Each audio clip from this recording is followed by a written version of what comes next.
Please welcome to the stage Head of Oil Research at BloombergNEF, David Doherty.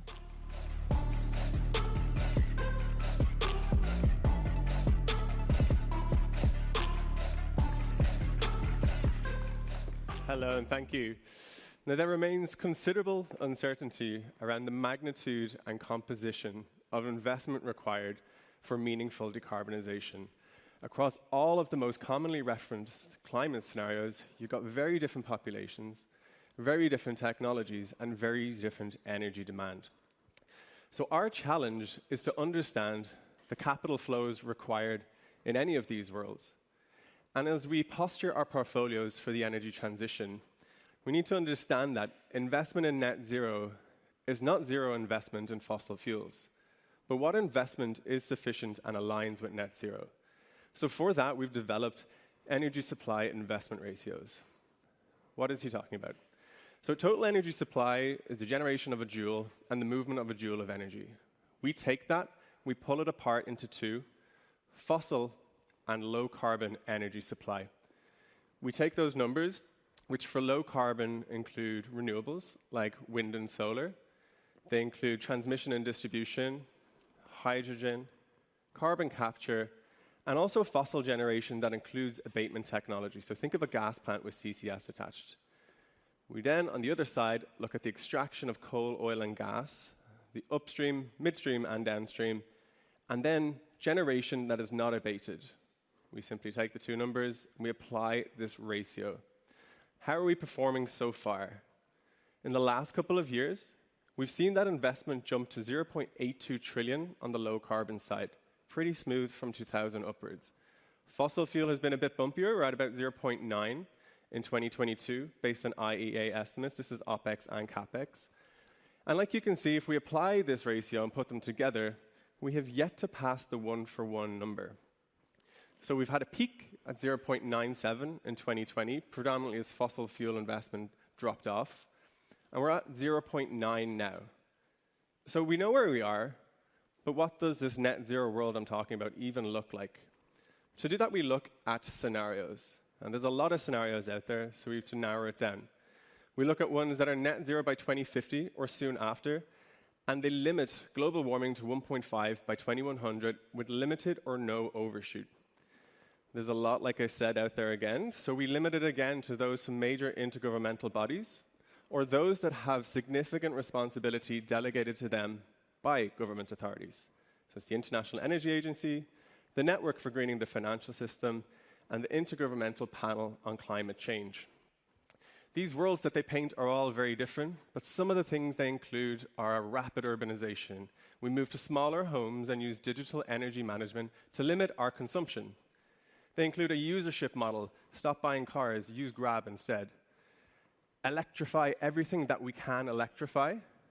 And in order to power those electric end uses, it's renewable energy that we rely on, wind and solar. There is a rapid uptake of new technologies, but there's limited in terms of different innovations. Are you going to hop on an electric airplane anytime soon from London? I don't think so, Stephanie, right? No. So for those that cannot be decarbonized easily, carbon capture and technology is still used in order to get towards that net zero goal. Other things they include afforestation, but to a limited amount. They include ambitious climate policies. This includes international climate finance and redistribution of carbon taxes. They focus on global cooperation.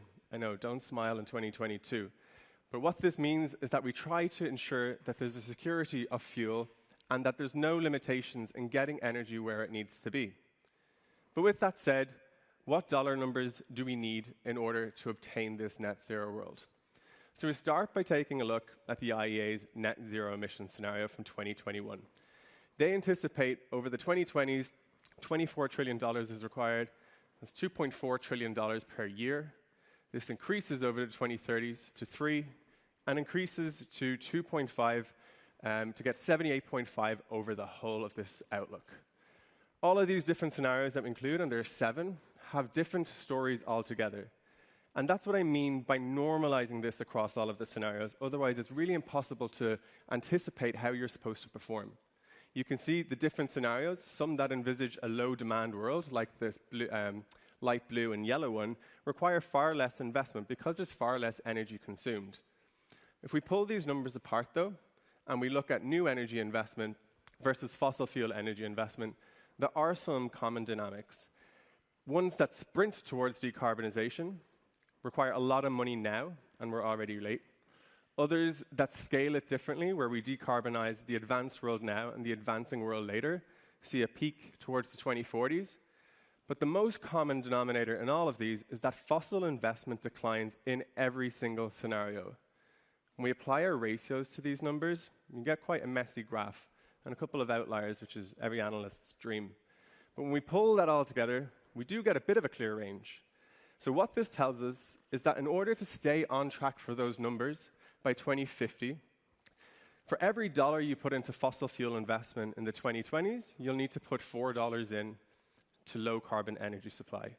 That jumps to 6 across the 2030s, and then 10 across the 2050s and 2040s.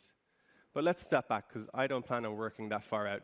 Let's have a look at where we are now today. We've done pretty well in increasing it from about 0.5 at the start of the century to 0.9 today, but anybody here can tell you we're really not there. If we want to stay on track this decade, we need to increase that in a linear form to at least 7 to 1 by 2030 to stay on track. So lots of work to do. But as you're leaving the New Economy Forum today, I think the question you should ask yourself when you go back and you're thinking about where your next investment is, what your strategy looks like, should not be, can we get there, or how can we get there? It should really be, how can we even get there fast enough? Because we have a lot of work to do this decade. Thank you very much.